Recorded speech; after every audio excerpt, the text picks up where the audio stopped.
ये कहानी है एक राजा की, जिसके पास बहुत सारा सोना चांदी, बड़ा महल और वो हर खुशियां थीं जो एक राजा के पास होती हैं। लेकिन मन ही मन वो राजा परेशान रहता था। वो अपनी परेशानी कभी किसी को नहीं बताता। एक दिन राजा अपनी प्रॉब्लम का सोल्यूशन ढूंढने के लिए एक साधु के पास गया और उनसे जाकर पूछने लगा, गुरुजी, क्या आप मुझे कोई ऐसा मंत्र या कोई ऐसी बात बता सकते हैं जो हर वक्त, हर जगह, हर सिचुएशन में मेरे काम आए? कोई ऐसा मंत्र जो मेरे हर सुख दुख और मेरी हर हार जीत में मेरे काम आए, और उस वक्त भी मेरे काम आए जब मेरी हेल्प करने वाला कोई ना हो। राजा की बात सुनकर वो साधु थोड़ा कंफ्यूज हो गए और सोच में पड़ी डे आज गए। बहुत देर तक सोचने के बाद उन्होंने एक छोटे से पेपर में कुछ लिखा और उसे मोड़ कर राजा को दे दिया।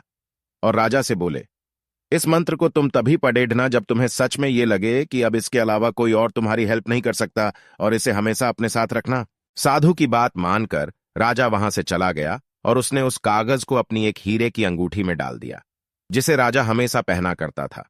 राजा अब खुश रहने लगा क्योंकि उसे उसकी परेशानी का एक सोल्यूशन मिल चुका था। एक रोज शाम के वक्त राजा अपने सैनिकों के साथ शिकार पर गया। जंगल में थोड़ा अंदर जाते ही कुछ लुटेरों ने उस राजा पर हमला कर दिया। राजा के कुछ सैनिक मारे गए और कुछ डर कर भाग गए। किसी तरह राजा अपनी जान बचाकर जंगल की तरफ भागने लगा और कुछ लुटेरे उसका पीछा करने लगे।